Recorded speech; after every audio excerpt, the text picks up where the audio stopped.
Langsung saja kita masuk ke materi yang pertama, yaitu sifat-sifat cahaya. Adapun sifat-sifat cahaya, yang pertama adalah cahaya merambat lurus, yang kedua cahaya dapat dipantulkan, yang ketiga cahaya dapat dibiaskan, dan yang keempat cahaya merupakan gelombang elektromagnetik. Adapun sifat cahaya yang pertama yaitu cahaya merambat lurus. Cahaya merambat lurus contohnya lilin atau lampu yang dinyalakan dalam ruangan gelap akan menerangi ruangan tersebut. Nah, dan yang kedua yaitu cahaya dapat dipantulkan. Pemantulan terjadi jika suatu cahaya menembus permukaan bidang. Nah, pemantulan cahaya dibedakan menjadi dua, yaitu pemantulan baur dan pemantulan teratur. Pemantulan baur. Pemantulan baur terjadi jika cahaya dipantulkan oleh bidang tidak rata seperti aspal, tembok, batang kayu, dan sebagainya. Sedangkan dalam pemantulan teratur terjadi jika cahaya yang dipantulkan oleh bidang rata seperti cermin datar atau permukaan air danau yang tenang. Pada pemantulan baur dan pemantulan teratur, sudut pemantulan cahaya besarnya selalu sama dengan sudut datangnya cahaya, karena sesuai dengan hukum pemantulan cahaya, yaitu sinar datang, garis normal, dan sinar pantul terletak pada satu bidang datar. Sedangkan besar sudut datang sama dengan besar sudut pantul. Benda yang dapat dilihat oleh mata ada dua syarat. Yang pertama, sumber cahaya. Sumber cahaya adalah berkas cahaya yang masuk ke mata sehingga benda tersebut dapat dilihat. Contohnya lilin, matahari, bintang maupun lampu. Syarat yang kedua adalah adanya benda gelap.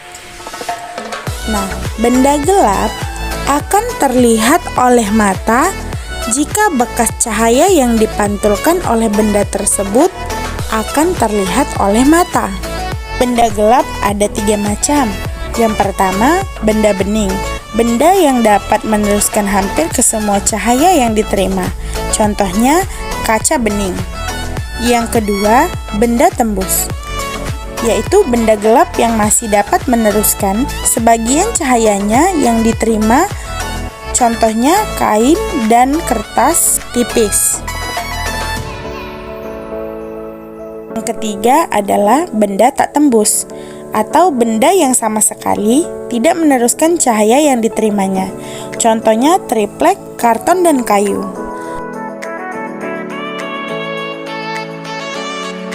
Yang ketiga adalah cahaya dapat dibiaskan.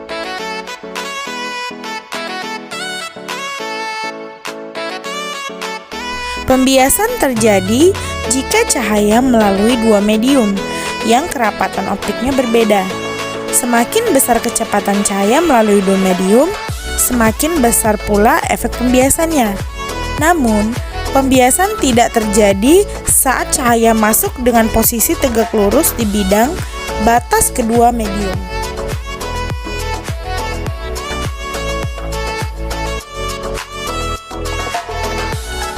Yang keempat, cahaya merupakan gelombang elektromagnetik. Gelombang cahaya terbentuk karena adanya perubahan medan magnet dan medan listrik secara periodik sehingga merupakan gelombang elektromagnetik. Gelombang cahaya matahari memancar ke segala arah sampai ke bumi meskipun melalui ruang hampa. Ini berarti cahaya dapat merambat melalui ruang kosong tanpa adanya materi.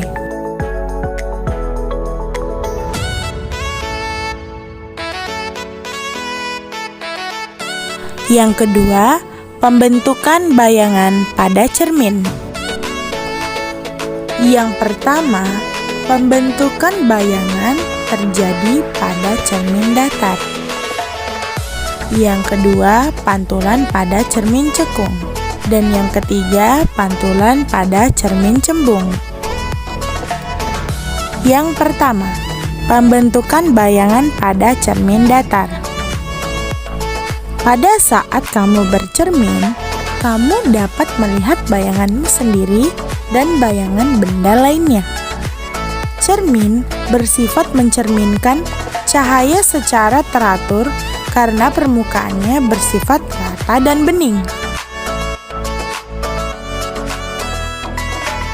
Sifat bayangan yang dibentuk oleh cermin adalah yang pertama sama besar, yang kedua tegak, berkebalikan, maya, dan juga jarak benda dengan bayangan sama dengan jarak bayangan ke cermin.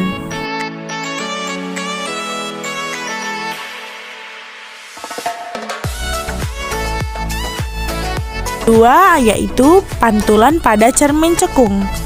Cermin cekung adalah cermin yang permukaannya seperti bagian bola sebelah dalam atau melengkung ke dalam. Kita bisa melihat contohnya pada sisi dalam sendok. Bagian yang melengkung ke dalam adalah contoh bentuk cermin cekung.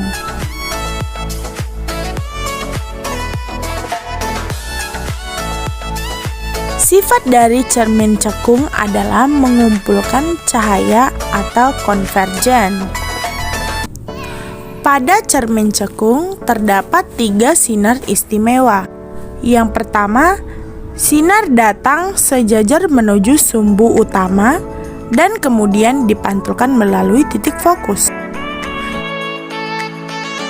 Yang kedua, sinar datang melalui titik fokus, maka akan dipantulkan sejajar oleh sumbu utama.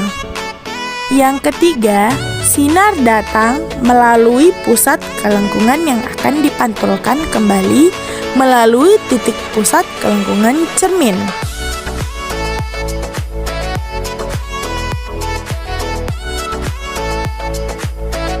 Pembentukan bayangan pada cermin cekung. Pembentukan bayangan benda di ruang 1, maka bayangannya ada di ruang 4. Sedangkan pembentukan bayangan benda di ruang 2, maka pembentukan bayangannya ada di ruang 3. Jadi nanti jumlahnya ada 5. Kalau benda di ruang 3, maka bayangannya ada di ruang 2.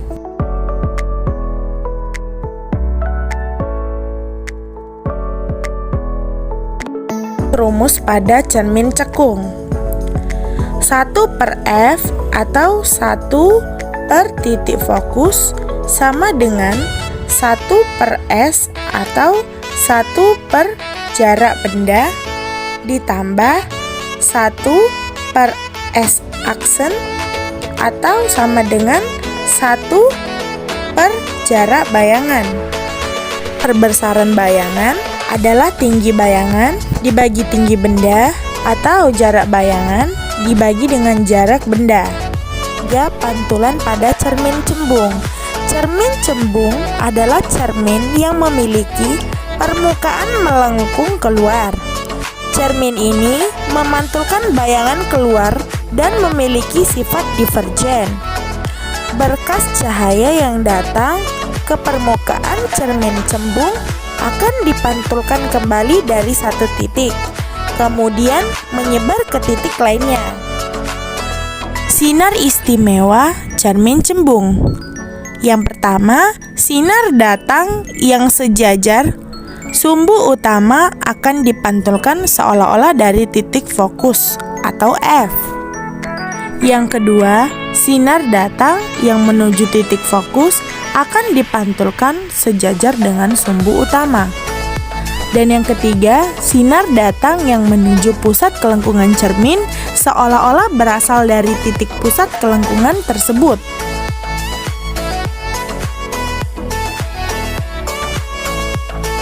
Rumus cermin cembung pada dasarnya sama dengan rumus cermin cekung, yaitu 1/F sama dengan 1/S ditambah 1/S aksen.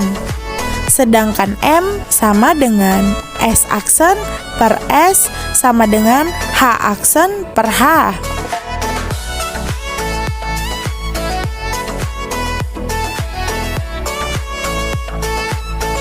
Perbedaan cermin cekung dan cermin cembung yaitu terletak pada nilai fokus cermin.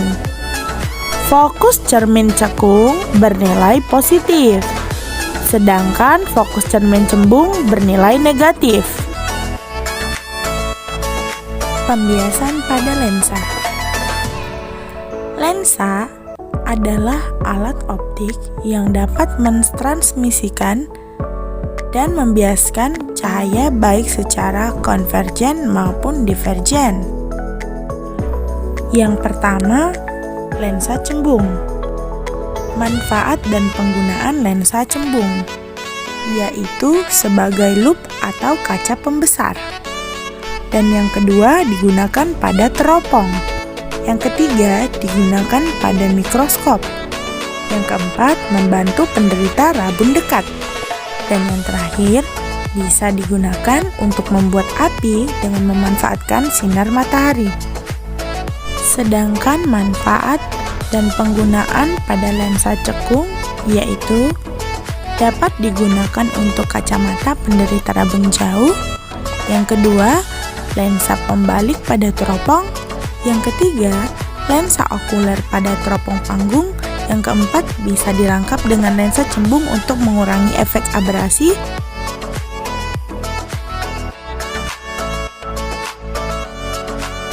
Dan yang terakhir, overhead proyektor elektronik yang menggunakan LCD.